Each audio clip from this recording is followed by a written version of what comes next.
5 of our Drugs and Intelligence series tonight. The Summer of Love and the CIA, or the CIA and LSD, a couple of acronyms that seem to go very well together. Now, we've been taking a look at the LSD phenomena. We saw, first of all, how LSD research in this country essentially was engendered by the Central Intelligence Agency by the funding for its mind control work. We then took a look at how the people, many of the major figures involved in LSD proselytization during the 1960s, were introduced to that drug via people strongly connected with the intelligence services research into the drug. We last looked at Dr. Timothy Leary, reports of, quote, CIA-connected people being in Leary's group, said Leary's relationship with Mary Pinchot, who was in turn the wife of Cord Meyer, a key CIA official intimate with the likes of Frank Wisner, Alan Dulles. Philip Graham of the Washington Post was part of the Cord Meyer circle, and Mary Pinchot was herself murdered, in all probability a political assassination, very shortly after President Kennedy was assassinated. And recall that she informed Leary that the CIA was, in all probability, monitoring his research. That's intriguing in light of the fact that a key old OSS official was involved with as the department head under which Leary first undertook his research into psychedelics at Harvard University. We're going to take a look at Leary and his intelligence connections, and specifically those of a group that Leary was affiliated with called the Brotherhood of Eternal Love in just a second. First of all, we're going to take a look at the CIA's involvement with the Haight-Ashbury itself, specifically monitoring the Haight-Ashbury and quite probably doing research into it. Returning again to Acid Dreams by Martin Lee and Bruce Schlane. According to a former CIA contract employee, agency personnel helped underground chemists set up LSD laboratories in the Bay Area during the Summer of Love to monitor events in the acid ghetto. But why, if this assertion is true, would the CIA be interested in keeping tabs on the hippie population? Law enforcement is not a plausible explanation, for there were already enough narcs operating in the Haight. Then what was the motive? A CIA agent who claims to have infiltrated the covert LSD network provided a clue when he referred to Haight-Ashbury as, quote, a human guinea pig farm, unquote. Let me repeat that last sentence. A CIA agent who claims to have infiltrated the covert LSD network provided a clue when he referred to Haight-Ashbury as, quote, a human guinea pig farm, unquote. And what better place to establish a surveillance operation than the Haight-Ashbury district of San Francisco? A dozen years earlier in the same city, George Hunter White and his CIA colleagues had set up a safe house and begun testing hallucinogenic drugs on unwitting citizens. White's activities were phased out in the mid-1960s, just when the grassroots acid scene exploded in the Bay Area. Suddenly, there was a neighborhood packed full of young people who were ready and willing to gobble experimental chemicals that had already been tested in the lab but seldom under actual field conditions. In addition to the spooks who inserted themselves among the drug dealers, there were scientists with CIA backgrounds who stationed themselves in the acid ghetto for monitoring purposes, unquote. Dr. Louis Joylon, Joylon, Jolly West, an old-time LSD investigator for the agency, rented a pad in the heart of Haight-Ashbury with the intention of studying hippies in their native habitat. So make of the human guinea pig farm statement what you will, and the presence of Louis Joylon West in the Haight-Ashbury, make of that what you will. The point being, again, that even in the very sort of cultural center of the psychedelic phenomenon during the 1960s and 70s, the Haight-Ashbury district, the CIA was very heavily involved with it, and perhaps, who knows in what capacity they were involved with it, or perhaps creating it. In the course of back announcing some songs, I made a snide reference to the fact that the famous LSD-inspired song White Rabbit is referred to these days as being from the soundtrack of Platoon. I should say that, of course, it is not entirely unjust, because one of the things that was going on very heavily in the 1960s was the use of serious narcotics by American ground forces in Vietnam. The Acid Dreams cites figures as high as 15% of soldiers returning from Vietnam as being hooked on heroin. One of the other drugs that was a very popular choice in Vietnam was LSD, and we're going to be talking about where a lot of that LSD came from. Now we're going to take a look at the organization called the Brotherhood of Eternal Love, which was the largest single underground source of LSD during the 1960s and 70s. It's a group that became very closely affiliated with Tim Leary, as we're going to see, and as to exactly where the intelligence community leaves off and the Brotherhood of Eternal Love begins is something that we are going to determine, and perhaps could not be determined, because the saga of the Brotherhood of Eternal Love is once again totally inseparable from the U.S. intelligence agencies. Yeah, it's not unlike a hippie Hughes corporation. Reading from Acid Dreams, one type of acid was particularly popular among American ground forces in Vietnam. It was called, quote, Orange Sunshine, and much of it was smuggled in from Southern California during the late 1960s and early 1970s.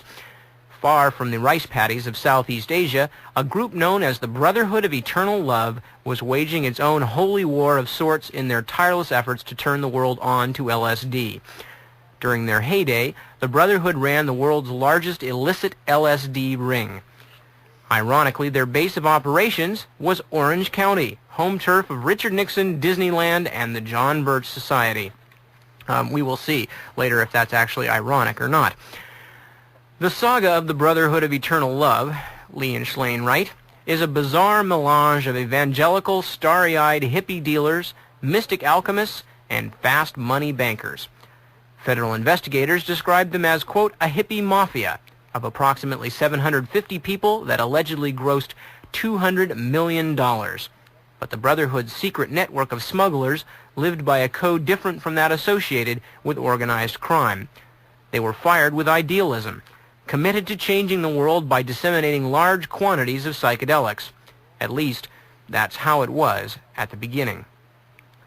It all started back in 1966, when a motorcycle gang from Anaheim, California, led by a stocky, intense man known as Farmer John Griggs, held up a Hollywood producer at gunpoint and robbed him of his stash of Sandoz LSD. A week later, the bikers dropped the acid on a hill overlooking Palm Springs in Joshua Tree National Park. They must have seen the burning bush, for they threw away their guns and ran around the desert at midnight screaming, "This is it!" The next morning, Griggs and company roared back to Anaheim, determined to begin a new life. They experimented with psychedelics on a weekly basis and dabbled in mysticism. Griggs was the proselytizer, the moving spirit of the group. In the summer of 1966, he traveled to Millbrook to meet with Leary, who was quite taken by the ex-hoodlum. Quote, although unschooled and unlettered, he was an impressive person, Leary said of Griggs. He had this charisma, that sparkle in his eye. Well, Tim Leary was to hook up with the Brotherhood of Eternal Love in a very close way, as we're about to see. It should be noted that in order to finance the Brotherhood of Eternal Love, and we're not going to go into any detail on this, became one of a number of different groups to found a sort of psychedelic religion. They considered themselves a religious organization. They supported their religious activities by, or alleged religious activities, would perhaps be a better way of putting it, by smuggling drugs in a big way. And that's the dealing operation alluded to here as we review or take a look at how Tim Leary hooked up with the Brotherhood of Eternal Love. The dealing operation was already in high gear when Timothy Leary decided to pull up roots and head for the West Coast, the mecca of hippiedom. By the spring of 1967, the Millbrook scene was collapsing. Three rival religious sects, the League for Spiritual Discovery, the Neo-American Boohoo Church, and a Hindu-oriented ashram, had taken up residence at the acid commune, and the entire place was under round-the-clock surveillance by the police. California beckoned, and Billy Hitchcock, the Millbrook patron, decided to move to the Bay Area. He gave Leary a parting check for $14,000 and sent him on his way after evicting everyone else from the estate. Leary and his new wife, a young ex-model named Rosemary, had a standing invitation from John Griggs to visit Laguna Beach. He was greeted by the Brotherhood like a private, heaven-sent prophet, and he acted the part, preaching to the group about love, peace, and enlightenment. Leary enjoyed the adulation as well as the town's mellow atmosphere. He and Rosemary rented a house near the ocean and spent much of their time dropping acid, lolling in the surf, and talking with the hippies on the beach. Take note here, by the way, before we move to the next section, of Billy Hitchcock. That's short for William Mellon Hitchcock, and that's Mellon as in Gulf Oil and the various other large American industrial enterprises, the Mellon family being one of the most prominent and powerful in the United States. Leary's patron at Millbrook, New York, and a fellow who himself had a lot of interesting connections, was a member of the Mellon family. And again, not unlike Cappy Hubbard, Billy Hitchcock, William Mellon Hitchcock, as Dave so aptly pointed out, was somebody who frequently engaged in the psychedelic activities occurring at Millbrook and in fact subsidized the place. It was in fact his property, a huge sprawling mansion and grounds. But at the same time, just like Cappy Hubbard, despite being a, quote, apostle of LSD, William Mellon Hitchcock was still daily bringing in his banker friends, his wheeler-dealer friends, and was, thrust to his shoulders in the world of entrepreneurial capitalism and perhaps, and we'll see later on, some slightly shadier things. So he was another person for whom the turn-on, tune-in, and drop-out axiom failed to hold true. Yes, I dare say he never sold his Alcoa stock, even though he was preaching love, etc., etc. Even though he was preaching the Brotherhood of Eternal Love, as we shall also see. Continuing. All the notoriety surrounding Leary's movements and pronouncements was something of a mixed blessing for the Brotherhood. They were happy to provide living expenses for the acid guru and finance his frequent travels up to Berkeley, where he rented another house. But Leary attracted a lot of attention, which was exactly what a secret dope smuggling outfit didn't need. Griggs and several of his cohorts decided to establish a second base of operations at a secluded ranch near Idlewild, California. They bought a 300-acre plot at the arid base of the Santa Ana Mountains to provide a safe haven for their extra-legal activities. The Brotherhood occupied a rundown farmhouse surrounded by a circle of 7 teepees and grew their own vegetables, which their wives and girlfriends dutifully cooked. A wooden watchtower camouflaged by eucalyptus trees enabled the dealers to spot any unwanted intruders moving up the winding road to their hideaway. They stayed high all the time, smoking as much as 30 joints per day per person, and dropping acid whenever the spirit moved them. Next, we're going to take a look at William Mellon Hitchcock, who was, now bear in mind, he was the person who bankrolled Tim Leary and his LSD commune at Millbrook, New York. That was after Tim Leary got kicked out of Harvard University as a result of his LSD experimenting. And William Mellon Hitchcock not only bankrolled him at Millbrook, but then became the banker to the Brotherhood of Eternal Love and their LSD operation, well, their overall drug smuggling operation. It should be known that the Brotherhood of Eternal Love, as we said, became the largest underground supplier of LSD in the entire world, and we're going to take a look at just how they came by some of that shortly. Of William Mellon Hitchcock, the patron of Timothy Leary and the banker for the Brotherhood of Eternal Love after Leary hooked up with that group, the authors Schlane and Lee write as follows. Hitchcock served as banker for the Brotherhood of Eternal Love, although later he insisted he was nothing more than a financial advisor. In truth, he had a lot to say about how things were done. According to Scully, he was involved in numerous planning sessions at his house in Sausalito. Sometimes after these meetings, they all got stoned and played Monopoly. Mr. Billy always won. But Hitchcock never expected to make big money from LSD. He was in it more for the adventure. He enjoyed his status as the behind-the-scenes facilitator who brought people together and made connections. Most of all, he liked to party, and he wanted to see more folks turned on to acid. In the spring of 1968, Hitchcock and acid chemist Nick Sand journeyed to the Bahamas, where they stayed at the spacious mansion of Sam Clapp, that's spelled with 2 P's, chairman of the local fiduciary trust company. Clapp was a college chum of Hitchcock's, and they had been doing business together for years. They arranged for Sand to open an account under a false name at Clapp's bank. Hitchcock and Sand also looked into the feasibility of setting up an offshore LSD laboratory on one of Bahamas' secluded cays, which led some to wonder whether Mr. Billy was on a Dr. No trip, unquote.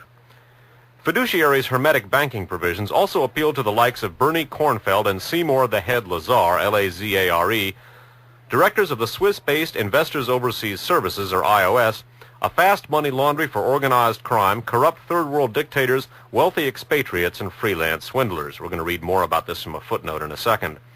Kornfeld and Lazare were both acid veterans. Like everyone else, these hippie arbitrage experts needed a broker, and they found the boyish Mellon heir irresistible. That's H-E-I-R, by the way. Hitchcock took full advantage of his unlimited borrowing privileges at Fiduciary. At Clapp's urging, he poured over $5 million into unregistered letter stocks, the kind that aren't traded publicly but tend to show dramatic gains on paper, associated with the Mary Carter Paint Company, later known as Resorts International.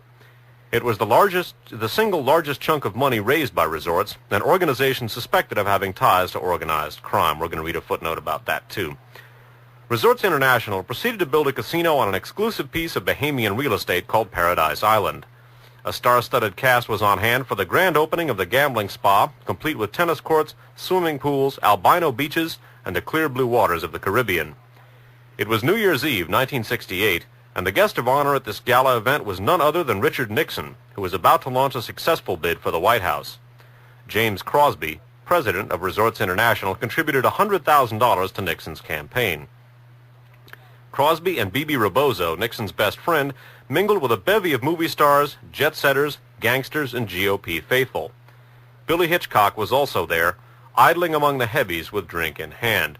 And 2 footnotes about Investors Overseas Services and about Resorts International are provided by the authors. First of all, about iOS. At one point, Kornfeld imagined a critical cash shortage at iOS when there really was none. This set the stage for one of the largest frauds in the history of money. In 1971, an estimated $224 million was siphoned from iOS into the coffers of Robert Vesco, a heroin trafficker and financial contributor to Richard Nixon's 1972 presidential campaign. William Spector, S-P-E-C-T-O-R, a former OSS operative, claimed that Vesco's tangled web of corporations served as fronts for various CIA activities and provided cover for CIA agents. And in a footnote to Resorts International, Eddie Cellini, C-E-L-L-I-N-I, the brother of a longtime associate of Meyer Lansky, served as the casino manager for Resorts International. Louis Chesler, C-H-E-S-L-E-R, another Lansky crony, and Wallace Groves, who allegedly had CIA connections, were both partners in a gambling venture with Mary Carter/Resorts. In 1970, Resorts International formed a private intelligence corporation called Intertel, which was staffed largely by ex-CIA, NSA, BNDD, Interpol, and Justice Department officials. Intertel rented its services to a wide range of corporate clients, including ITT, McDonald's, and Howard Hughes SUA Corporation. Continuing. In addition to his dealings with Resorts International, Billy Hitchcock maintained a private account at Castle Bank and Trust, a funny money repository in the Bahamas that catered to mobsters, entertainers, drug dealers, and Republican Party fat cats, the same crowd that boozed it up whenever Resorts threw a party on Paradise Isle. A certain Richard M. Nixon was among 300 prominent Americans who used Castle to deposit their cash. The bank's clientele included actor Tony Curtis, the rock group Creedence Clearwater Revival, Playboy publisher Hugh Hefner, Bob Guccione's Penthouse, Chiang Kai-shek's daughter and her husband, and billionaire eccentric Howard Hughes. Castle Bank was no ordinary financial institution. Originally set up by the CIA as a funding conduit for a wide range of covert operations in the Caribbean, this sophisticated money wash was part of a vast worldwide financial network managed by American intelligence. Specifically, the agency used Castle Bank to facilitate the hidden transfer of huge sums to finance subversion, paramilitary operations, an occasional coup d'etat, bribery, and payments to foreign informants. Castle played a key role in funding the CIA's secret war against Cuba, a campaign that drew upon, quote, the patriotic services of mob hit teams assembled at the behest of the agency to assassinate Fidel Castro. The syndicate, seeking to return to the days when Havana was the brothel of the Caribbean, had a score to settle with the Cuban president. They also had much to gain from a cozy relationship with the CIA, whose clandestine financial network provided a perfect shield for criminal activities. In effect, Castle Bank was an intelligence front that covered for the mob. Billy Hitchcock wasn't the only figure in the Mellon clan who rubbed shoulders with the espionage community. A number of Mellons served in the OSS, notably David Bruce, the OSS station chief in London, whose father-in-law, Andrew Mellon, was Treasury Secretary during the Depression. After the war, certain influential members of the Mellon family maintained close ties with the CIA. Mellon-family foundations have been used repeatedly as conduits for agency funds. Furthermore, Richard Helms was a frequent weekend guest of the Mellon patriarchs in Pittsburgh during his tenure as CIA director. We're going to read a footnote here about some more about Castle Bank. Castle Bank was founded and controlled by Paul Hellawell, H-E-L-L-I-W-E-L-L, a Miami lawyer with long-standing ties to American intelligence. Hellawell's career as a spook dates back to World War II, when he served as Chief of Special Intelligence in China with the OSS. He stayed in the Far East when the CIA was formed and bossed a bevy of spies, including E. Howard Hunt of Watergate fame. In the early 1950s, Hallowell organized C Supply, a CIA proprietary company that furnished weapons and other material to anti-communist guerrillas in the hills of Burma, Laos, and Thailand. Based in the Golden Triangle, this mercenary army cultivated fields of opium poppies, and the CIA was drawn immediately into the drug connection. Hallowell also served as paymaster for the ill-fated Bay of Pigs operation in 1961. A few years later, he set up Castle Bank, serving in a dual capacity as CIA banker and legal counsel for the Cuban Mafia, which prospered by selling Southeast Asian heroin in the U.S. Hallowell's law firm also represented Louis Chesler and Wallace Groves, both partners in Resorts International.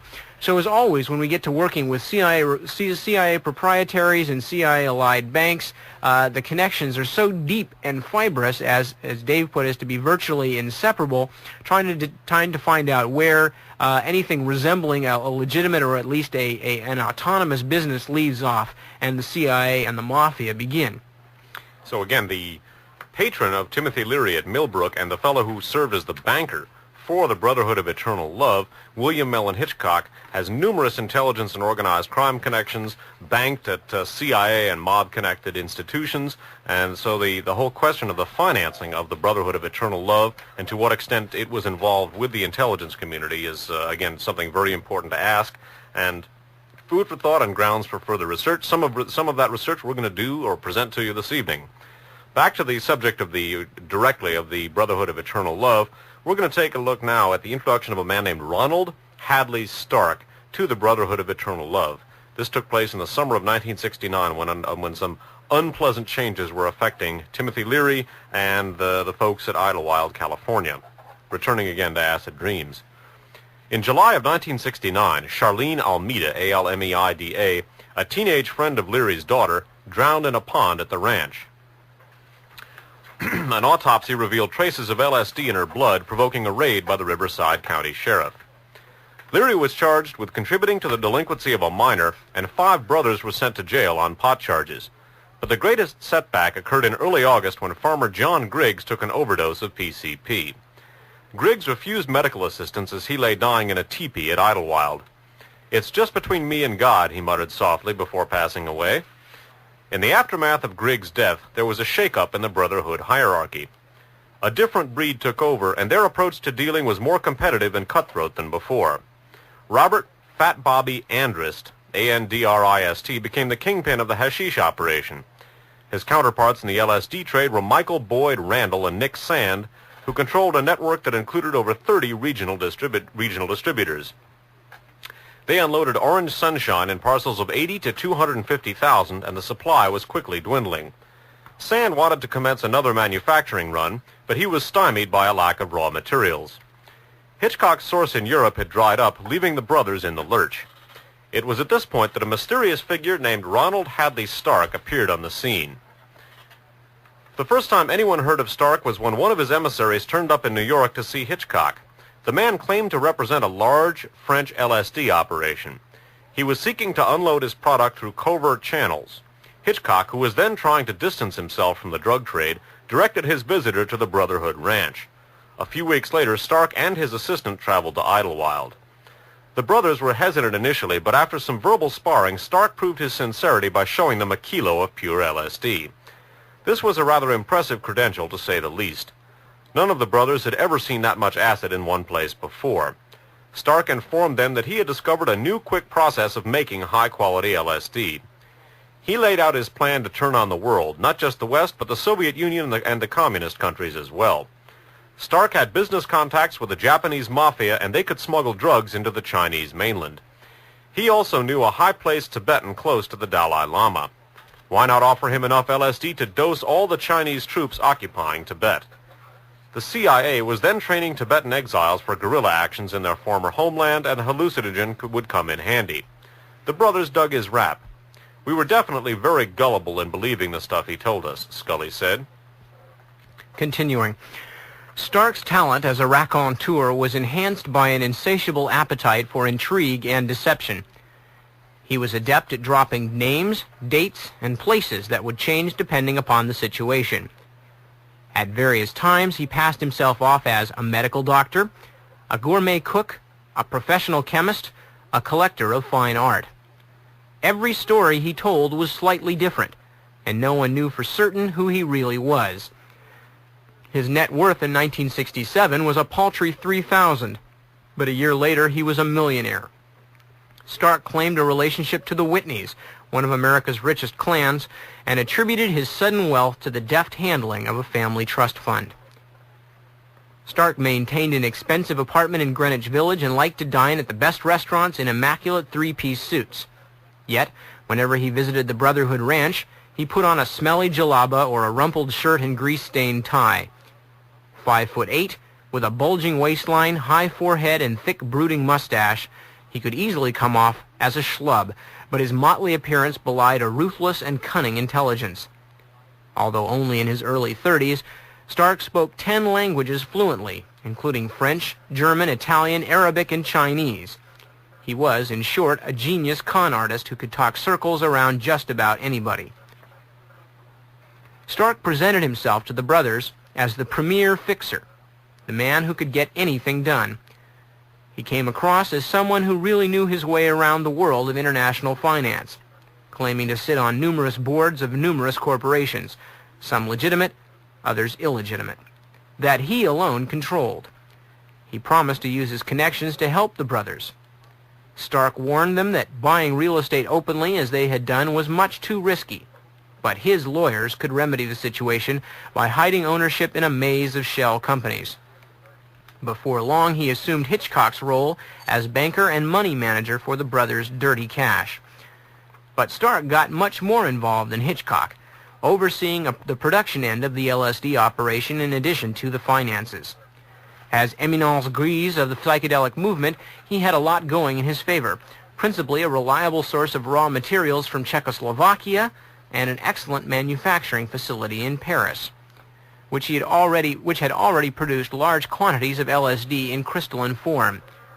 The acid was dyed orange, so as to continue the Sunshine legacy, and the brothers tabbed and distributed it. Meanwhile, the redoubtable Stark dashed to and fro, attending to various business scams in at least a dozen countries. Like a chameleon, he moved swiftly from underground drug factories and hippie communes to posh hotels and private clubs for the rich and famous. He maneuvered on 4 continents, leaving a trail of ambiguities at every turn. A master of innuendo and disinformation, he preferred to keep his range of contacts ignorant of each other's activities. Oftentimes, he concealed the fact that he was an American. His European associates were not privy to his affairs in Africa, and those in Asia knew little about his work in the States. The brothers, for example, had no idea that he was running a separate cocaine ring in the Bay Area. Stark compartmentalized the different spheres of his life, managing everything on a need-to-know basis. His modus operandi was not unlike that of an intelligence operative. He often claimed to know exactly how things worked in the espionage community. He said he knew lots of spies, and to some of his friends he even boasted of working for the CIA. It was a tip from the agency, he explained, that prompted him to shut down his French operation in 1971. A few months later, he opened another sophisticated production center in Brussels, which masqueraded for 2 years as a reputable firm engaged in biomedical research. During this period, Stark communicated on a regular basis with officials at the American Embassy in London. He even elicited their assistance while setting up his Belgian drug lab. By the time it was all over, Stark had made 20 kilos of LSD, enough for 50 million doses. It was by far the largest amount of acid ever to emanate from a single underground source, and most of it was sold in the United States. Let me run this one again. This is 1971, by the way.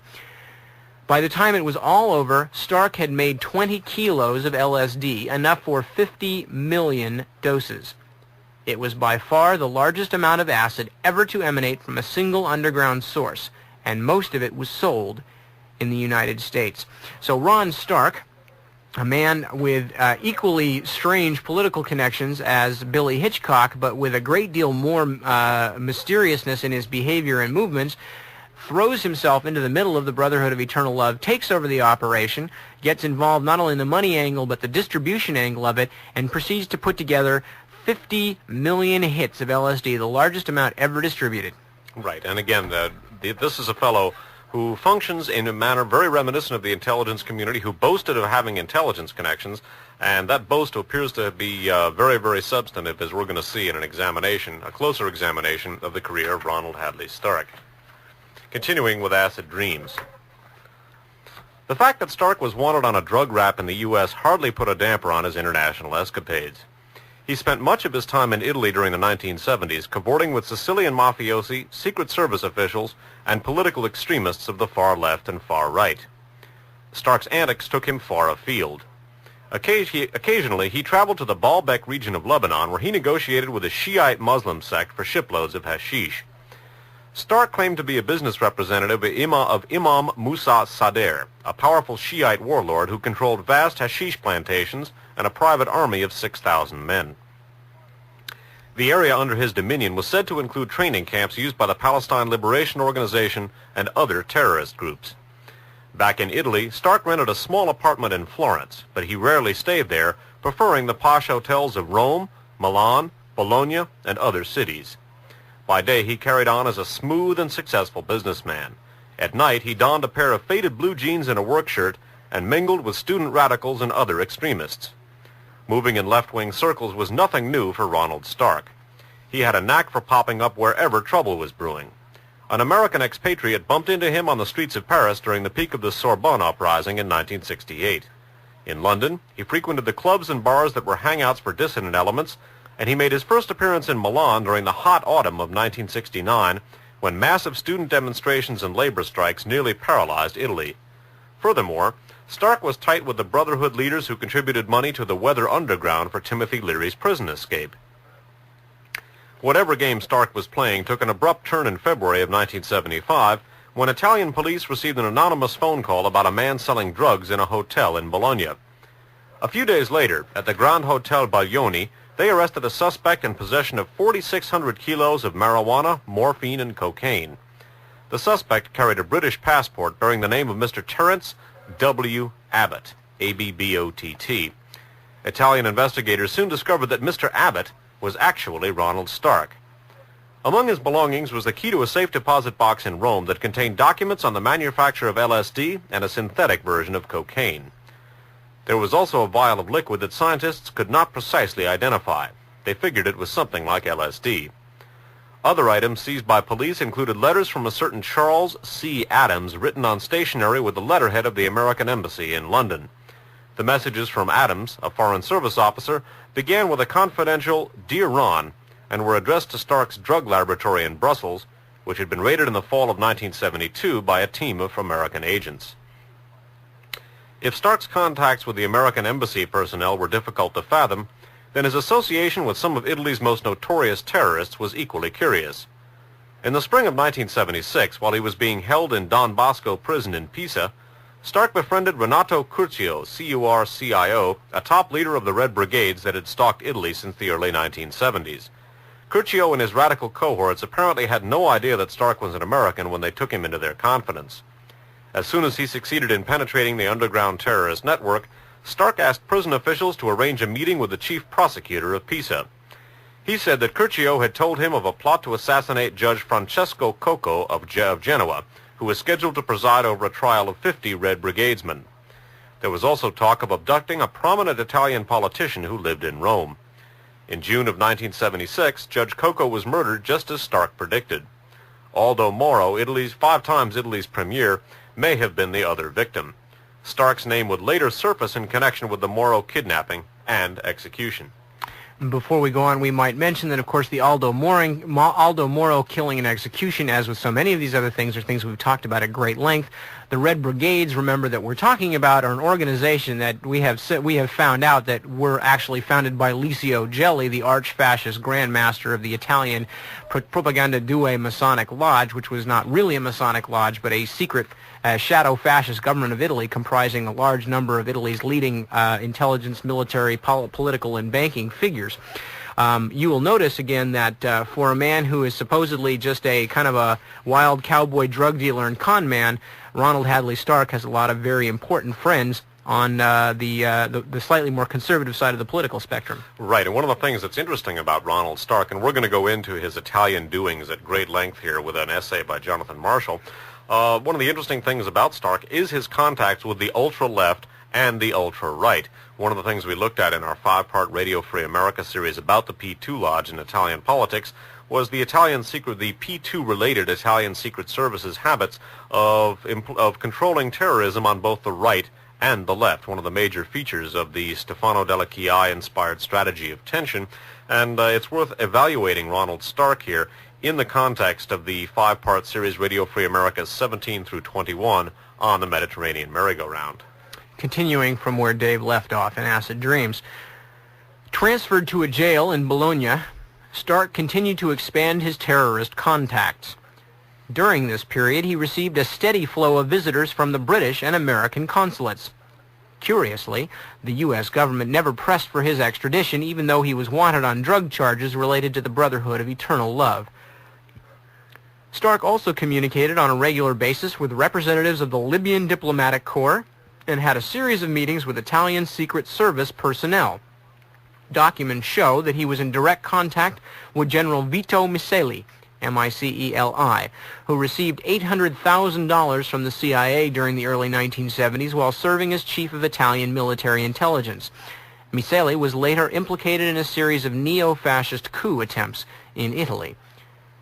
It was quite a juggling act, to be sure, and a judge in Bologna eventually sentenced Stark to 14 years imprisonment and a $60,000 fine for drug trafficking. At his appeals trial, Stark changed identities once again, this time passing himself off as Khouri Ali, K-H-O-U-R-I, Khouri Ali, a radical Palestinian. In fluent Arabic, he spelled out the details of his autobiography, explaining that he was part of an international terrorist organization headquartered in Lebanon called Group 14. Stark's appeal failed and he was sent back to jail.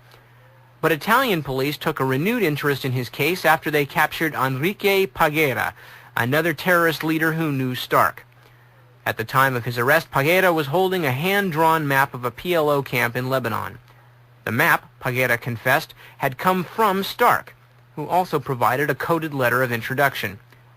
The objective, according to Paghera, was to forge a link with a terrorist organization that was planning to attack embassies. In June 1978, Graziano Gori, a magistrate in Bologna, was assigned to investigate and clarify Stark's ties to the U.S., the Arabs, Italian terrorists, and other mysteries. A few weeks later, Gori was killed in a car accident. The Italian government subsequently charged Stark with armed banditry for his role in aiding and abetting terrorist activities. But he never stood trial on these charges. True to form, Stark dropped out of sight shortly after he was released from prison in April 1979 on orders from Judge Giorgio Floridia in Bologna. The judge's decision was extraordinary. He released Stark because of, quote, an impressive series of scrupulously enumerated proofs that Stark was actually a CIA agent. Quote, many circumstances suggest that from 1960 onwards, Stark belonged to the American Secret Services, Floridia stated. That shouldn't come as too much of a surprise in light of some of the activities that we see Ronald Stark involved in. Now, bear in mind, this is the chief LSD manufacturer for the Brotherhood of Eternal Love. This is the man who manufactured the largest single underground source of LSD in history and who was the main supplier of the LSD subculture, I guess one could call it, during the late 1960s and early 1970s. The indications are, not only from Judge Floridia's conclusion, but from the facts, as we are about to examine them and have already to a smaller extent, are that, in fact, Ronald Hadley Stark was a CIA agent.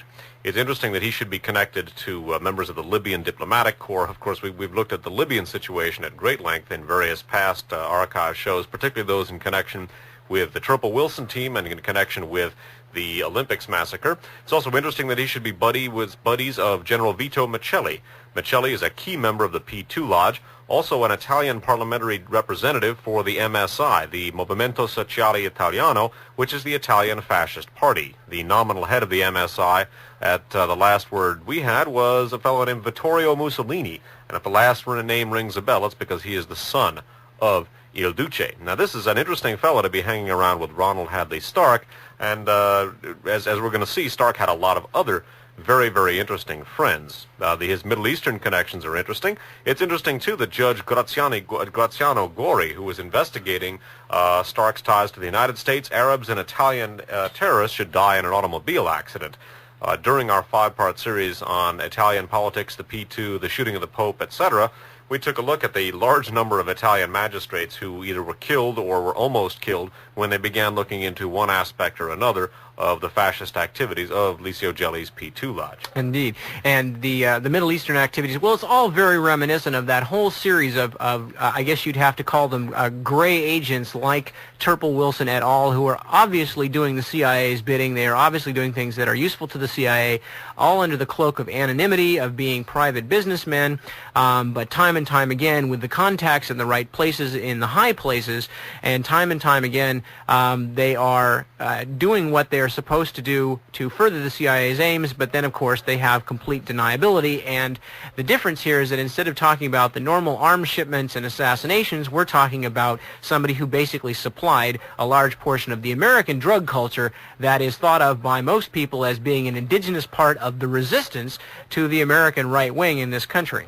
And again, it should be noted that some of the very same gray areas, the Middle East, the PLO connections, are some of the very ones that not only intersect with the Mediterranean merry-go-round, but that Turple and Wilson were so heavily involved with, as well as members of the Galen Organization and others we've spoken about in past broadcasts. It's also interesting that William Mellon Hitchcock, the banker for the very activities that Ronald Hadley Stark was executing, was, and perhaps the term execute is a good one in the context, as we're going to be looking at Stark some more here after our break. It should be noted, too, that William Mellon Hitchcock intersects with the very same organized crime and Cuban mafia and intelligence connections that the great heroin coup focused on so heavily. Our last 2 Radio Free America shows have dealt with the Cuban mafia and their inextricable link to the CIA at great length, and it's worth noting that the fellow who is bankrolling Ronald Hadley Stark's LSD activities, William Mellon Hitchcock, the patron of Timothy Leary, is, again, inextricably linked with that very same milieu. Yeah, it was also interesting that that in the book, Lee and Schlane noted that Stark had told somebody that it was a CIA tip that had led him to close his Paris lab, which in 1971, at a time that coincided almost exactly with the time that the move was being put on the French drug trade by the Nixon White House, ostensibly to shut down the drug trade, but of course, as we have seen and detailed at great length on these broadcasts, in fact, merely to bring the drug trade under the direct control of American intelligence to be used in a more worthwhile way for funding American covert activities. Well, we're going to be getting into Ronald H. Stark's strange cohorts a little more when we get back from yet another break, and that's what we're going to take right now. So don't go away. Yes, people who eventually hear this via rebroadcast or who are listening to it on tape, the next section will be on the next cassette side after this one. This will be the last material on this side. This is Nip Tuck. Dave Emory and I will return with more Radio Free America in just a few minutes right here on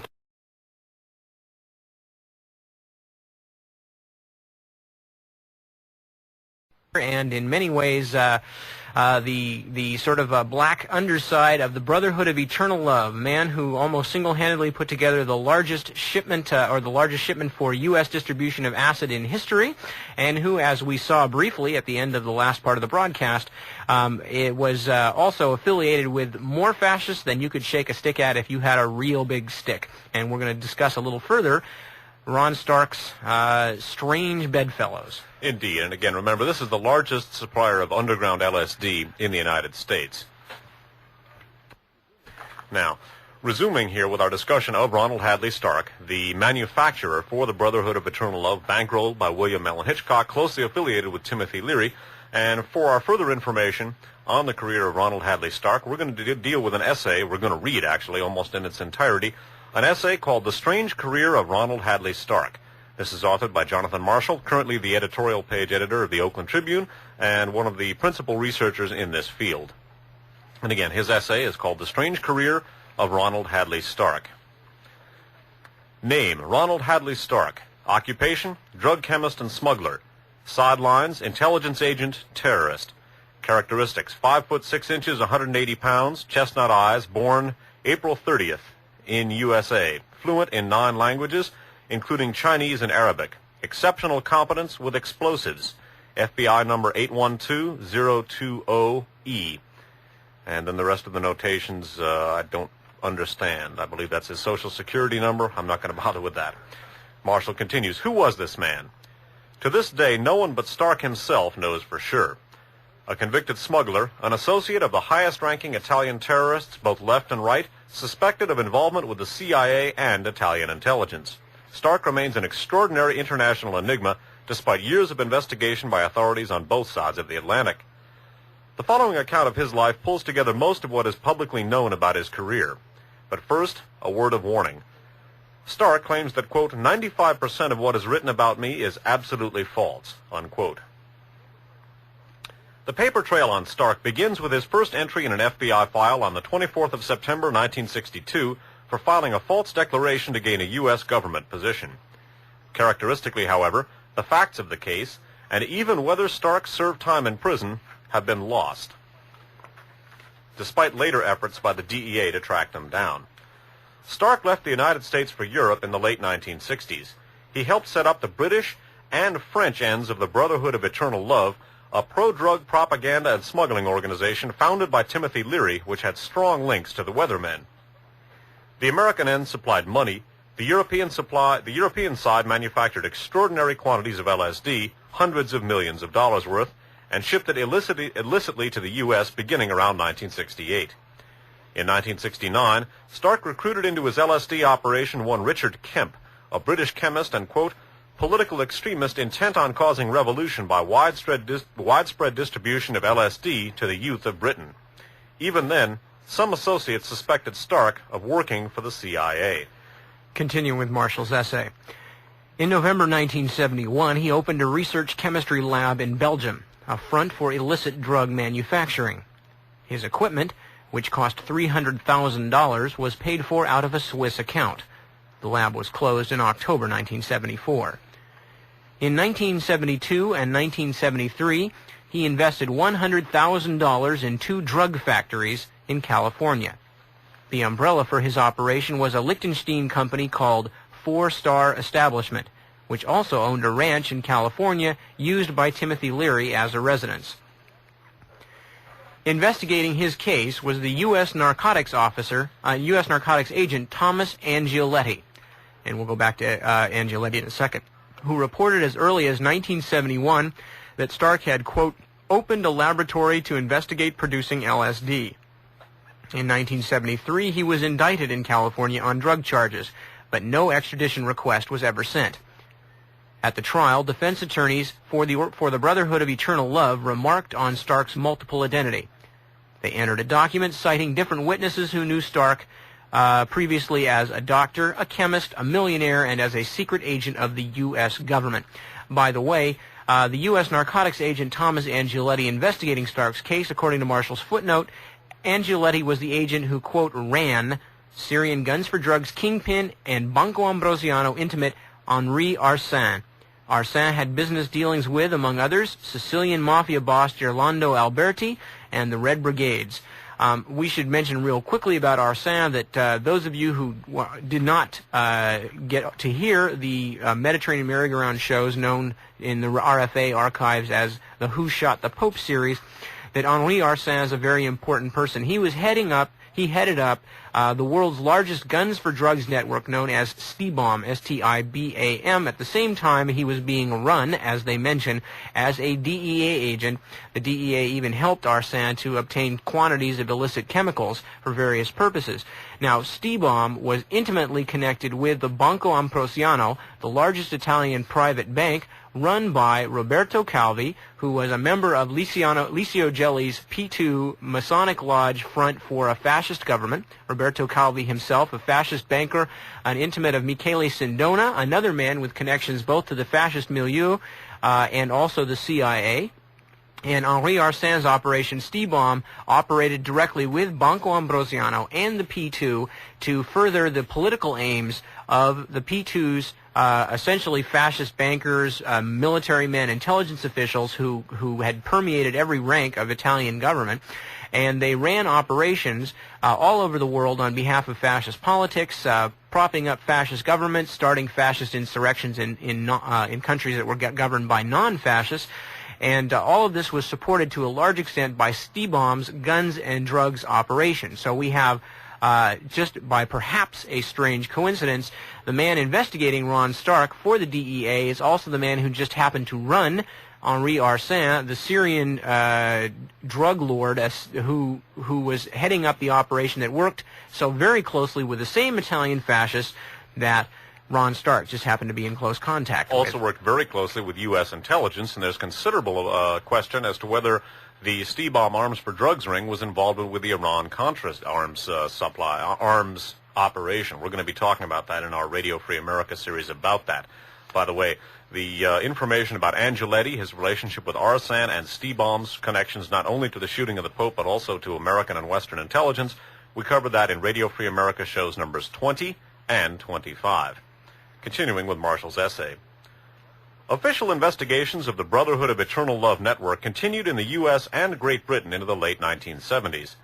The American end of this syndicate was eventually discovered to be heavily involved in arms dealings, particularly in British Leopard tanks, a Middle East favorite, and, quote, vast quantities of small arms ammunition, unquote. And by the way, a lot of the footnotes in Marshall's essay are taken from a British book about the Brotherhood of Eternal Love called Operation Julie. It's authored by Dick Lee and Colin Pratt, published in London in 1978. That is a book which hopefully we'll be able to get our hands on at some point in the future. And the Operation Julie, by the way, was what the bust breakup of the Brotherhood of Eternal Love was called, named for the British policewoman who infiltrated the organization. But that's where much of Marshall's information comes from. Again, resuming the narrative, the American end of this syndicate was eventually discovered to be heavily involved in arms dealings, particularly in British Leopard tanks, a Middle East favorite, and vast quantities of small arms ammunition. Stark remained in Europe. Between 1972 and 4, he owned a hovel in Florence. He made the acquaintance in that period of Roberto Fiorenzi, an engineer known as Booby, later jailed on charges of aiding the Fiumicino-Rome airport massacre, which left 32 dead in a Palestinian attack on an Israeli plane. By 1974, Stark was in Milan frequenting ultra-left terrorist circles. Stark was arrested on the 15th of February 1975 in the Grand Hotel Baglioni in Bologna in possession of 4,600 kilos of cannabis, morphine, and cocaine. Police also discovered in a Rome safe deposit box rented by Stark documents on the manufacturing process for LSD. Among the other documents found at the time of his arrest were proofs of his ties to several extraordinary people.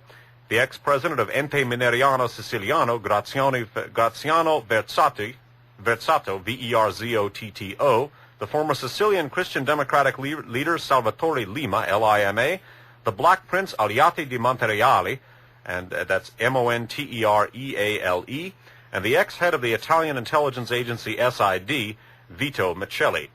Now, on those three individuals, namely Graziani Verzato, Salvatore Lima, alias four individuals, Aliati di Montereale, and Vito Michelli, Marshall footnotes as follows. On Verzato, full name Graziano Verzato, Verzato, a Venetian, got his start as right-hand man to Italian oil magnate Enrico Mattei, M-A-T-T-E-I, whose controversial death, the subject of a film by Francesco Rossi, has been linked variously to Sicilian heroin kingpin Tommaso Buscetta, the CIA, and others in Ente Nazionale Idrocarburi.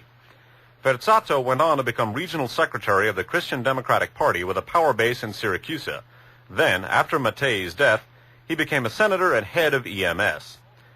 Verzato appointed the powerful mafioso Giuseppe Di Cristina, a close ally of Buscetta, treasurer of So-Chi Misi, S-O-C-H-I-M-I-SI, a branch of EMS, and was godfather to Di Cristina's son. Di Cristina was forced to resign by the Anti-Mafia Commission. His link to Perzotto was first discovered by the journalist Mauro De Mauro, M-A-U-R-O-D-E-M-A-U-R-O, who was kidnapped in 1970, allegedly while on the track of Mattei's killers. In February of 1975, Perzotto's receipt of kickbacks from banks controlled by Michele Sindona became public, and he was forced to resign from the MS. Indicted for fraud soon thereafter, he fled to Beirut.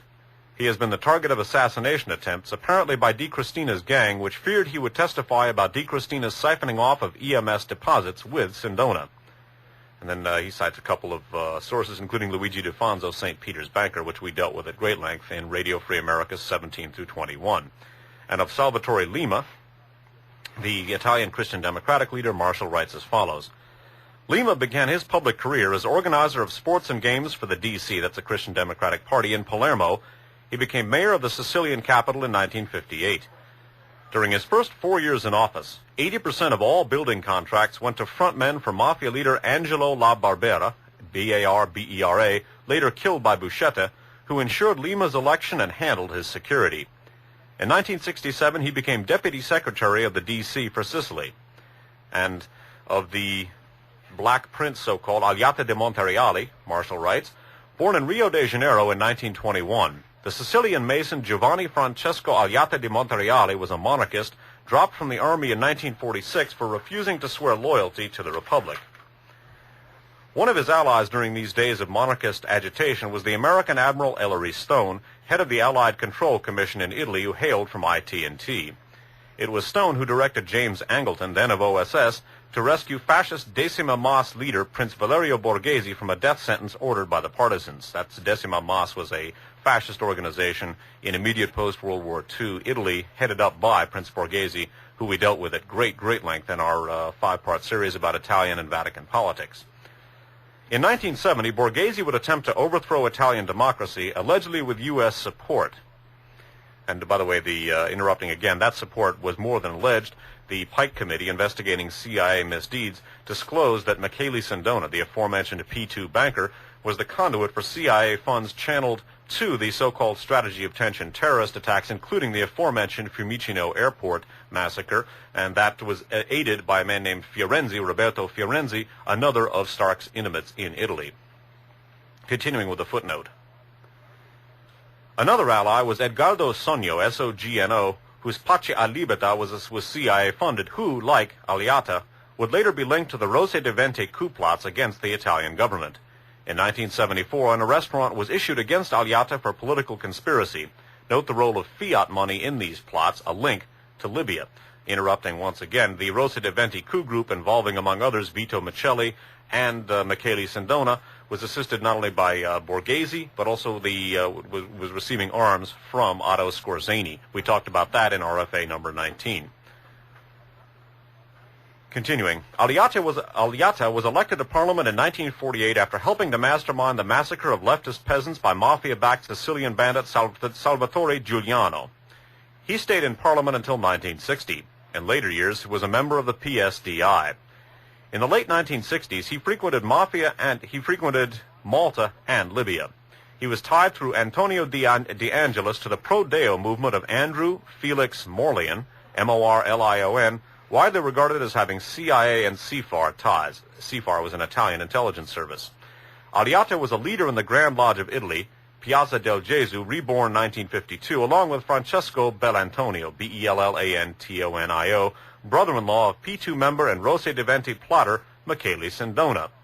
With help from Frank Gigliotti, G-I-G-L-I-O-T-T-I, ex-OSS, Generoso Pope, and other CIA-connected U.S. Masons, Alliata reunified his Black Lodge with the Grand Orient of Italy, Palazzo Giustiniani, and then the sources, all of them Italian, are cited by Marshall. It's worth noting, too, that the connections here of de Montereali to Andre Felix Morlian are interesting. Again, this is a network of associations. We looked at Morlian as being a probable contributor, key contributor to the so-called Bulgarian thesis, through the information he apparently provided to Italian and P2 Secret Service officials concerning the apartment of Mr. Antonovich, the alleged Bulgarian participant in the plot against the Pope. And finally, of the last of the Stark associates footnoted by Marshall, the aforementioned Vito Miceli, Marshall writes as follows. Miceli had particularly close ties with the Arab world through his interests in securing Italy's oil supplies. Miceli had particularly close ties with the Arab world. Through his interest in securing Italy's oil supplies, he developed contacts with Saudi sheiks, Yasser Arafat, and above all, Muammar Gaddafi, whose life he saved. Miceli was also close to the American embassy, which passed him $800,000 in February of 1972. He used the money to finance a huge right-wing propaganda campaign, apparently spearheaded by the neo-fascist journalist Giorgio Torchia, Torchia. That was hardly a new tack for Miceli, a member of the P2 Lodge. He aided the famous Prince Borghese coup plot of December 8, 1970. He was also, beginning in 1972, an organizer of the Rose de Venti conspiracy, along with Michele Sindona, his longtime friend.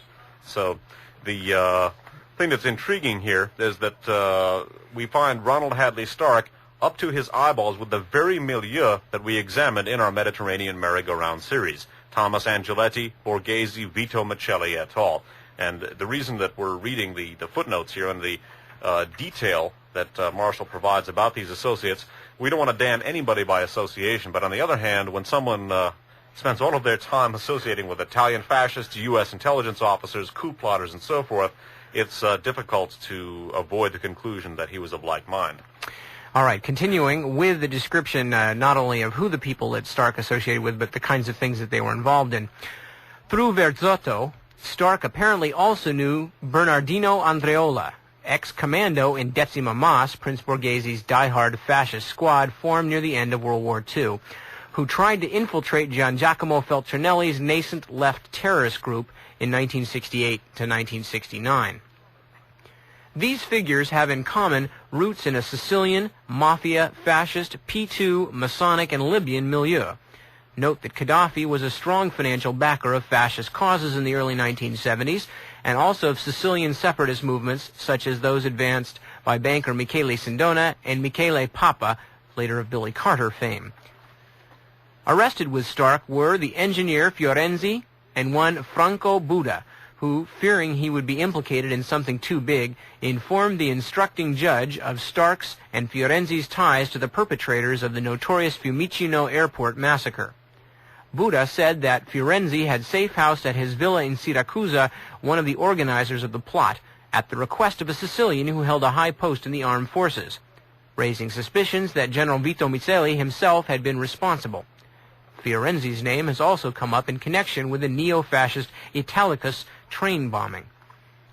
In his own interrogation, meanwhile, Stark claimed to be Khoury Ali, a Palestinian. He carried a perfect Lebanese passport. Only later did he reveal his true identity. He also went by the alias Terrence William Abbott. Stark said he was part of a powerful international terrorist organization called Group 14, with its headquarters in Lebanon. In prison in Pisa on drug charges, Stark befriended two top leaders of the Red Brigades, Renato Curzio and Roberto Franceschini, who had worked for Radio Prague. He seems to have been housed near them shortly after several functionaries from the anti-terrorist agency Digos, D-I-G-O-S, visited him in prison. The Red Brigade's leaders took Stark into their confidence, while Stark in turn was informing to Italian authorities. In April 1976, he revealed to the chief prosecutor of Pisa, Giotto Ladu, that he learned from Renato Curzio of plans to kill Judge Francesco Coco. That's right, of course, yes, Judge Francesco Coco, and to kidnap a leading Roman politician. The information wasn't passed on. Coco was killed in Genoa on June 8 by the brigades. Aldo Moro may well have been the other victim. Continuing. Transferred to a jail in Bologna, Stark gained the confidence of Enrico Paghera, P-A-G-H-E-R-A, a leader of Azione Rivoluzionario, a left anarchist terrorist organization heavily composed of foreigners. Red Brigade's leaders had encouraged Paghera to get in touch with the American, whom they knew as a Palestinian. Stark impressed Paghera with his extraordinary intelligence, confidence, money, and contacts. Among those contacts were Libyan embassy representatives in London and Rome, some of whom would visit his cell in Bologna. One of them brought Stark a new passport. "You don't imagine I'll be here for long, do you?" Stark told Pagera. Stark helped Pagera escape from prison by conspiring with a prison warden to fake a medical emergency for Pagera's mother. The aim, Stark said, was to lock the Italian up with an international terrorist organization that would attack embassies. Stark had claimed to be a business representative of the most powerful person in Lebanon, one who has 60,000 men at his command. The figure in Acid Dreams, by the way, was 6,000. This leader was the Shiite head of Al-Amal, the Imam Musa Sadr, that's Moussa-Sadr, who disappeared at the end of August 1978 on a flight from Tripoli to Rome, apparently in an operation ordered by the Libyan Secret Service. The Imam controlled a military camp a few kilometers from Baalbek, where Stark directed Pagera to go. Stark had instructed Pagera also to contact, quote, the director of M. Saudi Banca Nazionale Tripoli, Libya. He was, in fact, president of the Libyan Arab Foreign Bank, which holds about 10% of fiat stock for Gaddafi. Let me read the last sentence again. The Imam controlled a military camp a few kilometers from Baalbek, where Stark directed Pagera to go. Stark had instructed Pagera also to contact, quote, the director of M. Saudi Banca Nazionale Tripoli, Libya. He was, in fact, president of the Libyan Arab Foreign Bank, which holds about 10% of fiat stock for Gaddafi. Pagera was arrested in Lucca on the 19th of April, 1978, less than a month after Aldo Moro's kidnapping with 4 other terrorists, the Calabrian Pasquale Vocaturo, V-O-C-A-T-U-R-O, the Roman Renata Bruschi, B-R-U-S-C-H-I, the Spaniard Luis Jose Coelho, C-U-E-L-L-O, and the Chilean Ernesi Reyes Castro. This led to new terrorism charges against Stark, from whom the Bologna magistrate. Oh, wait, excuse me. There was parts of this essay are sort of obscured. The printing isn't the best. This led to new terrorism charges against Stark from the Bologna magistrate on 11th of October, 1978. Finally, Stark also befriended, while in jail, Maurice Bignami, B-I-G-N-A-M-I, who went into hiding in September of 1970 while after working in the same office with 2 others accused of ties to Prima Linea. Bignami has all sorts of terrorist connections, including to Tony Negi, N-E-G-I, and his Autonomia Organizzata. Thus, Stark, in a sense, united all 3 terrorist groups, BR, AR, and AO. Prima Linea, by the way, is another left-wing terrorist group in Italy. He united the aforementioned AO, that's Autonomia Organizzata, with the Red Brigades and Prima Linea. Continuing. But was Stark all the while working for the CIA as an agent of infiltration? Throughout his prison stay, he received letters from various American diplomats. Charles Adams from the London Embassy addressed him as Dear Ron. He regularly received Wendy M. Hansen, a functionary of the American consulate in Florence. And, though accused of crimes in the United States, his extradition was never requested. Stark, like American authorities, denied that he was a CIA agent. But he did tell the interrogating judge, "But do you, Your Honor, know what trouble will befall a CIA agent who admits it?" On June 26, 1978, the magistracy charged the head of Digos, D-I-G-O-S, in Bologna, Graziano Gori, to clarify Stark's ties to the U.S., Arabs, and other mysteries. But on July 4th, Gori died in an auto accident. Though originally condemned to 14 years in jail, a sentence later reduced to 8.5 years, Stark was set free on April 11, 1979, by the instructing judge in Bologna, Giorgio Floridia. The judge based his decision on, quote, an impressive series of scrupulously enumerated proofs, unquote, that Stark was in fact a CIA agent. Besides the facts cited above, Stark reportedly also received money from Fort Lee, where the CIA allegedly operated, and possessed a British passport that was neither lost, stolen, nor counterfeit. Florida concluded that, quote, Stark, assigned from 1960 on to the American Secret Services, insinuated himself into the drug scene in the Middle East in order to infiltrate armed organizations, unquote, that were in contact with the, quote, European terrorist Central. He fled on April 27th. The Bologna police speculated that he was clandestinely expatriated via a NATO airport in Pisa or Vicenza. And skipping down in Marshall's essay, Stark's name surfaced again in 1982 in connection with a giant drug ring in which 65 Italians and foreigners were implicated. The ringleader was Dick Van Dyck, 38, of Holland, who organized the traffic of hashish, cocaine, and heroin between Europe and North Africa. One of his lieutenants was Guido Garelli, G-A-R-E-L-L-I, 38, the go-between for the Italian and Dutch gangs. He seems to have been a colonel in the security services of the former Spanish Sahara. According to the authorities, Garelli, now jailed, knows secrets about some of the most explosive events in Europe and the secrets of many police and intelligence organizations. The Italian press has linked him and his partner, Franco Buda, we talked about him above, a trafficker in stolen cars arrested in Spain, to Ronald Stark. Among the others implicated was the Prosecutor General of King Hassan of Morocco, Ben Jalouni. Garelli concealed at his house in Algeciras the fascist terrorist Salvatore Francia, a leader of the Ordine Nuovo and a follower of Prince Borghese.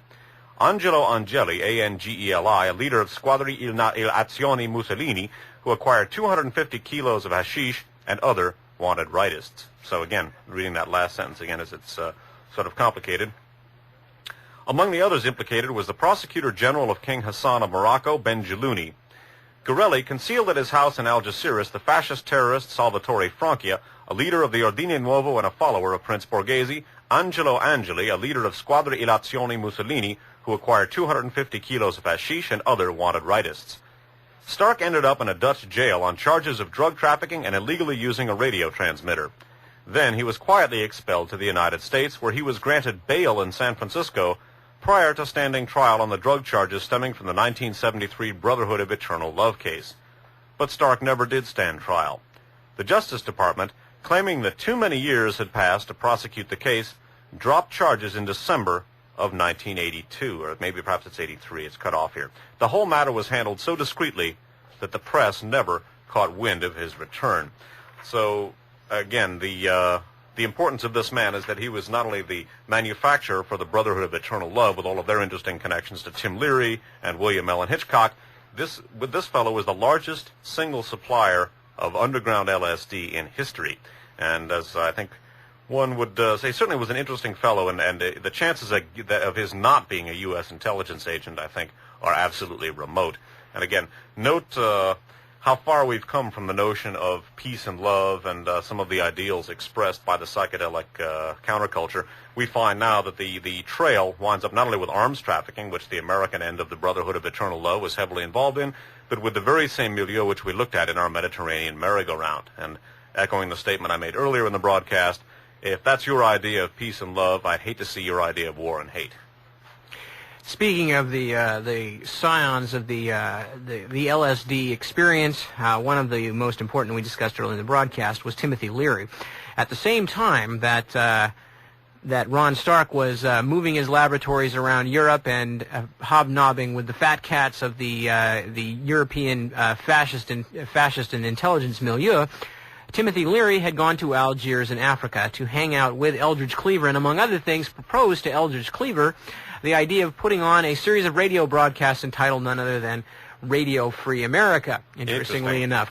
But at that time, the Cleaver had begun to split with the rest of the Black Panther Party, and for whatever reasons, he saw Timothy Leary as a negative influence. Of course, Cleaver himself later went through some rather interesting changes. And basically held Leary under house arrest for a while, and Leary was finally able to ante up enough money with some help from the Brotherhood of Eternal Love that Cleaver's Algerist Black Panthers would allow him to leave. So that's where we find Timothy Leary. When we return to Acid Dreams by Martin Lee and Bruce Schlane. As they scrambled to get out of Algiers in early 1971, Tim and Rosemary Leary were aware of the gravity of their predicament. They had no legitimate travel papers, and additional advance money for Leary's book on his prison escape, titled Diaries of a Hope Fiend, was not forthcoming. Whoever could help them at this point became an instant ally.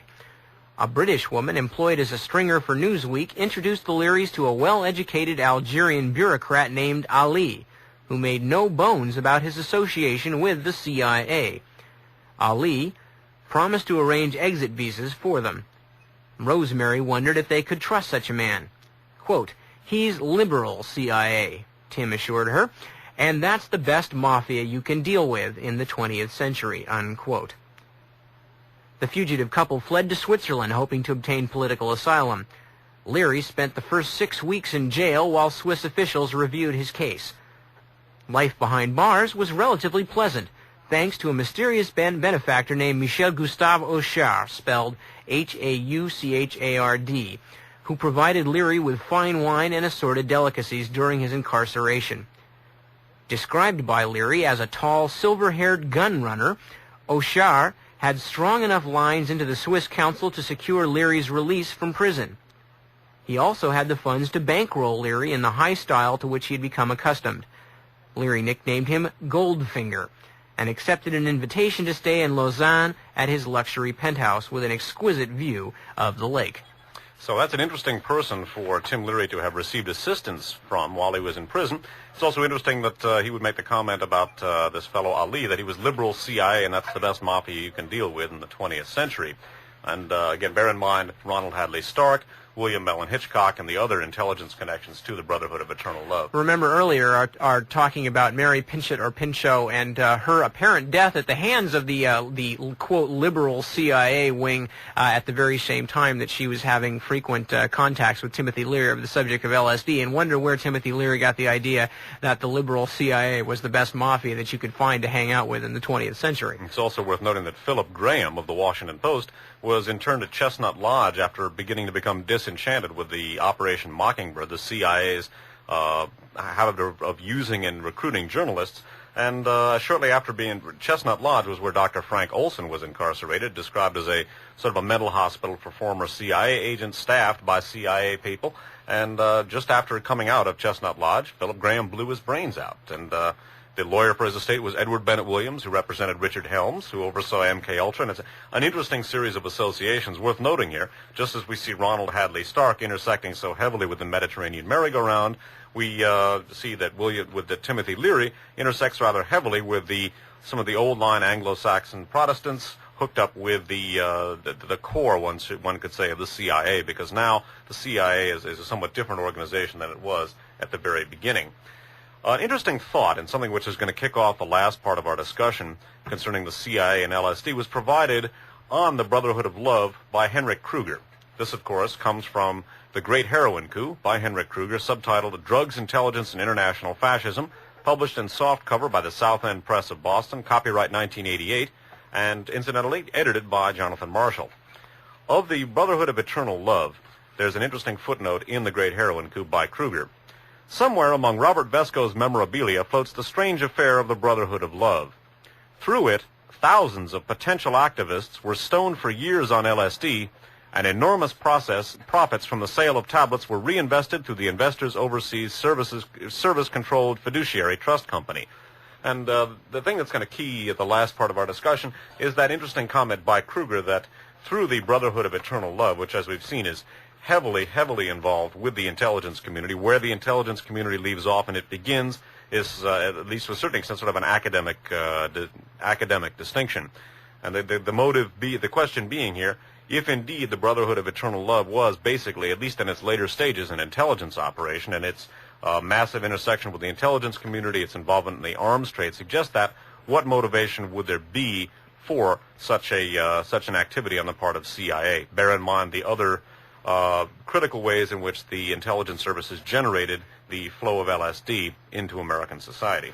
One of the things that we've talked about before is the fact that during the end of the 1960s and especially in the early 1970s, massive infiltration was going on throughout the quote protest movement in all its aspects, from the most hardcore to like the Weather Underground, down to the relatively innocuous civil libertarian groups, the anti-war groups, and things of that nature. Now, one of the largest and most raging debates within these groups about their internal politics was the effect of drugs, especially LSD, on the will to political change. And there was a strong feeling among the more politically serious, as they consider themselves among these groups, that LSD was in fact a deterrent to political activity. So it was certainly something that, with the massive infiltration going on, was right in front of the agency all the time in the late 1960s and early 1970s. Reading some more from Acid Dreams from a chapter appropriately titled What a Field Day for the Heat from the old Buffalo Springfield song, talking again about what we have just been discussing, which is the role of LSD in terms of its effect on the political culture of the country. The use of LSD among young people in the U.S. reached a peak in the late 1960s, shortly after the CIA initiated a series of covert operations designed to disrupt, discredit, and neutralize the New Left. Was this merely a historical coincidence, or did the agency actually take steps to promote the illicit acid trade? Not surprisingly, CIA spokesman dismissed such a notion out of hand. Quote, "We do not target American citizens," former CIA Director Richard Helms told the American Society of Newspaper Editors in 1971. Quote, "The nation must to a degree take it on faith that we who lead the CIA are honorable men devoted to the nation's service." Unquote. I won't touch that one with a 10-foot stick. Helms' reassurances are hardly comforting in light of his own role as the prime instigator of Operation MKUltra, which utilized unwitting Americans as guinea pigs for testing LSD and other mind-altering substances. During Helms' tenure as CIA director, the agency conducted a massive illegal domestic campaign against the anti-war movement and other dissident elements in the U.S. The New Left was in a shambles when Helms retired from the agency in 1973. Most of the official records pertaining to the CIA's drug and mind control projects were summarily destroyed on orders from Helms shortly before his departure. The files were shredded, according to Dr. Sidney Gottlieb, chief of the CIA's technical service staff, because of, quote, "a burgeoning paper problem."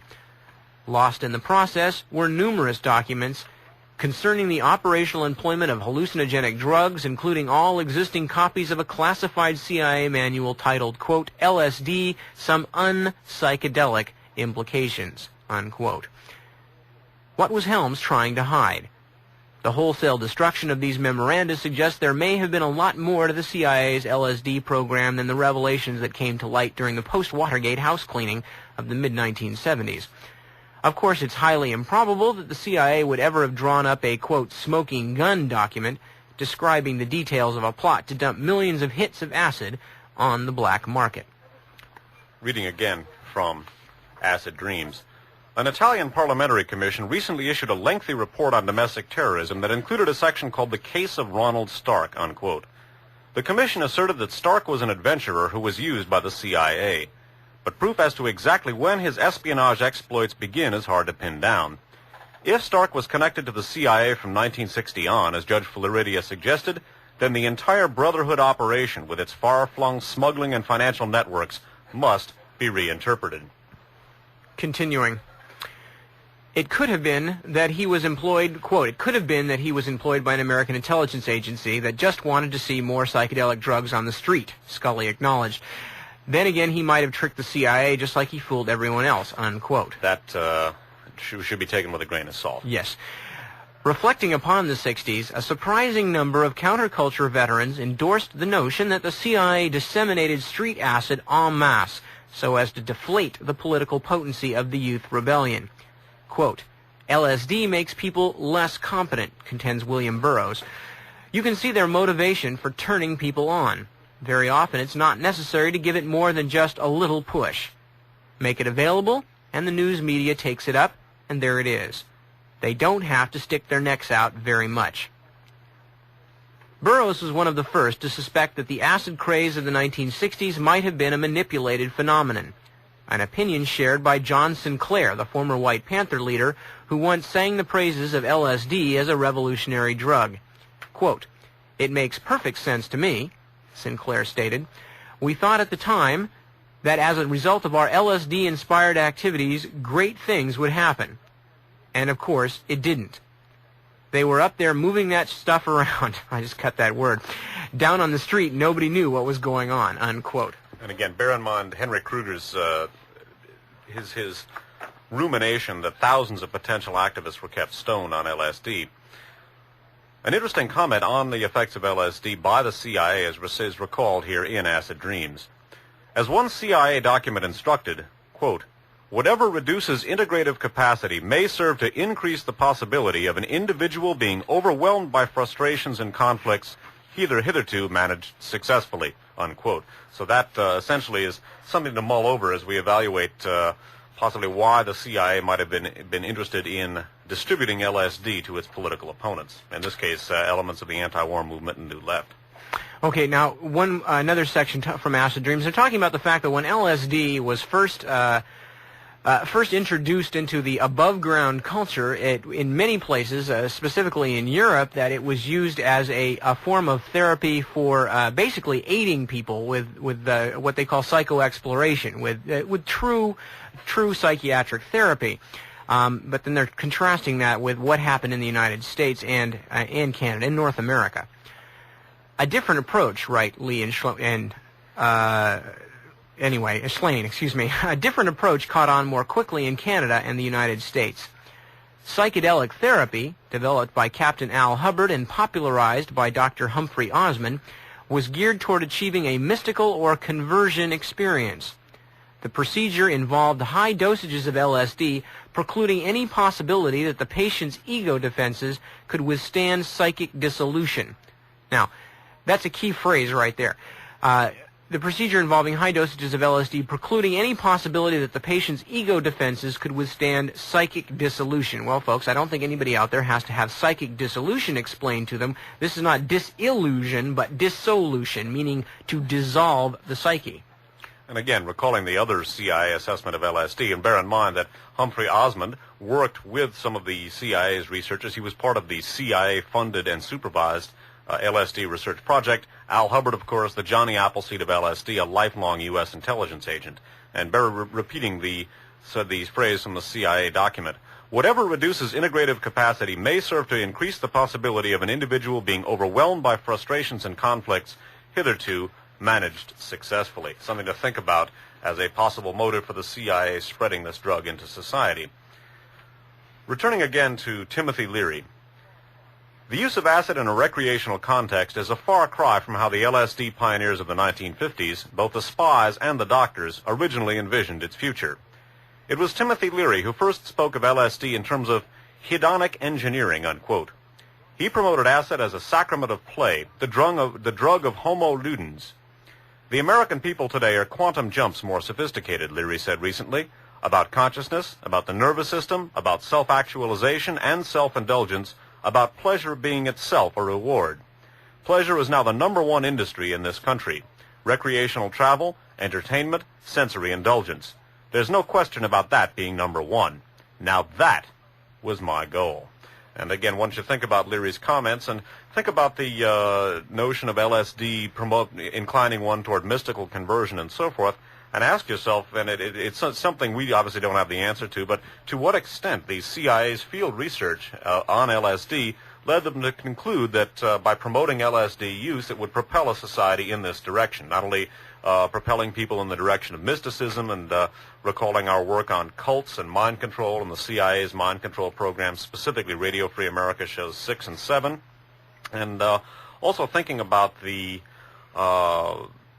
Reagan era, I guess one could say, the 80s, the me generation and the tendency of people, certainly people, I guess one could say that people have always been selfish, but with the enormous crises facing us in the world today and the preoccupation of so many of the so-called boomers with their BMWs or their trips to Club Med trips or what have you, again, I think it's worth asking ourselves to what extent the CIA's field research gave them the information that promoting the use of a drug like this would incline a social group in that direction.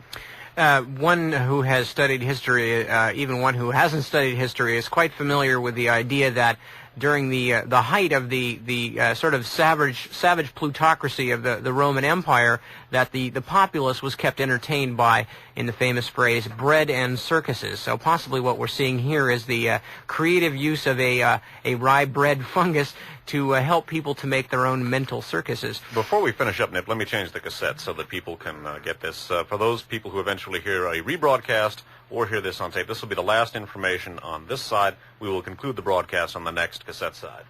And we don't have much.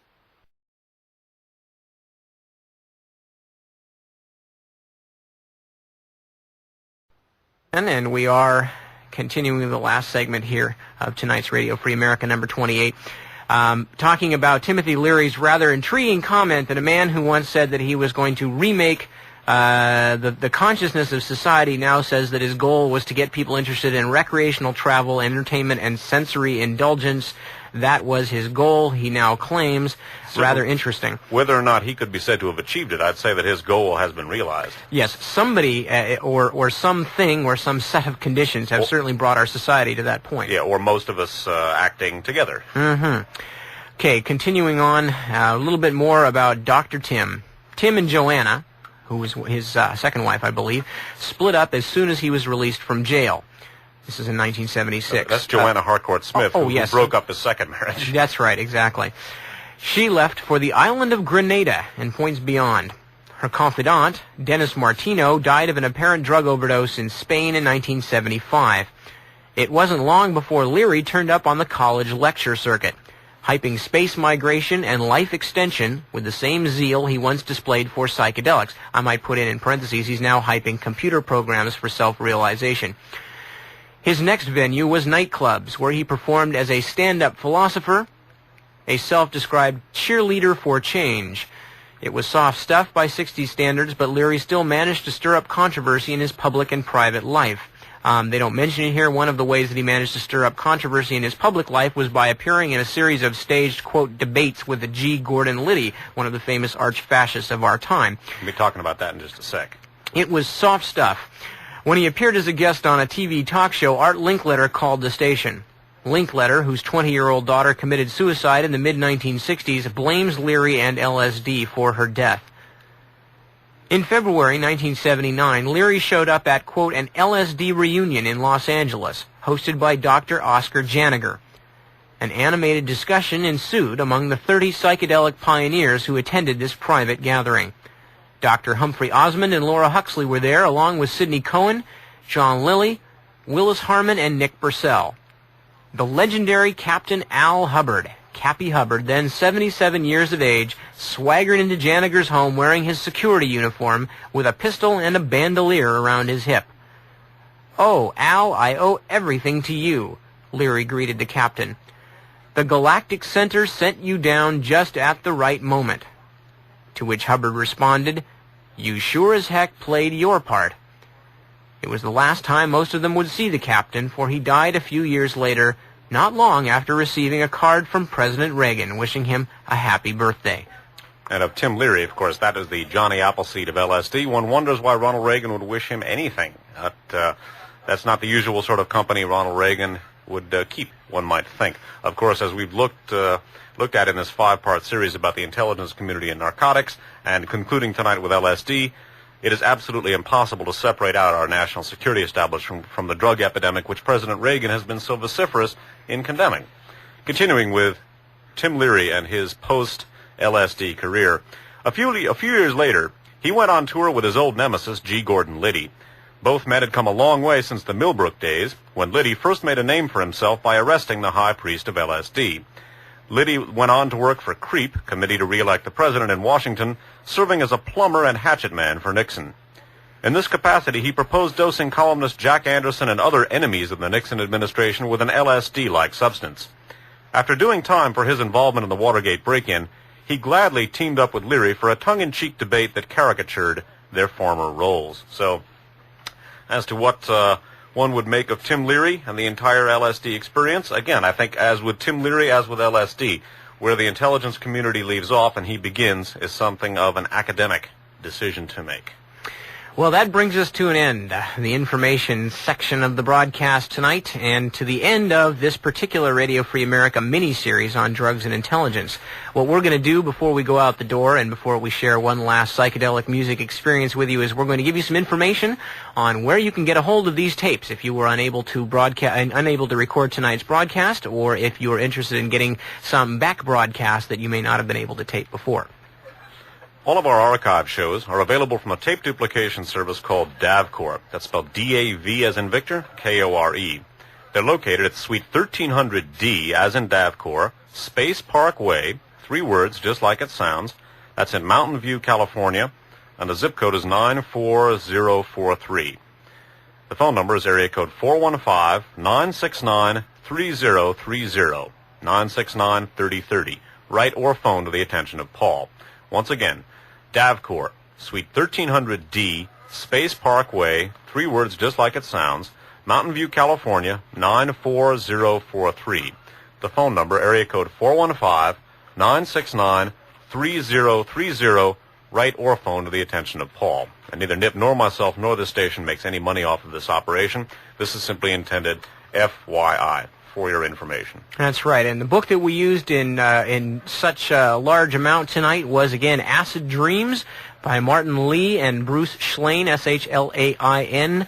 And it's copyright 1985, published by Grove Press. So we gave you a lot of the good stuff, but there is other stuff in there. And we also used, of course, The Great Heroin Coup by Heinrich Kruger, which is a real favorite of ours and a wonderful book. And if you don't have a copy of that one, you better go out and get one post-haste.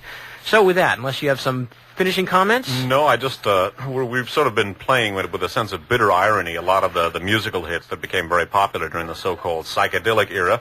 And we're going to conclude with a bitterly ironic song, which was very popular and became one of the anthems of its time. And I think it's worth listening to the words and considering Tim Leary's and the other LSD proselytizers' inextricable links with the intelligence community as we listen to the lyrics of the following song. That's right. So since you have tuned this in, we are going to turn it on, and Dave and myself, Nip Tuck, are going to drop out. Thanks for joining us for Radio Free America.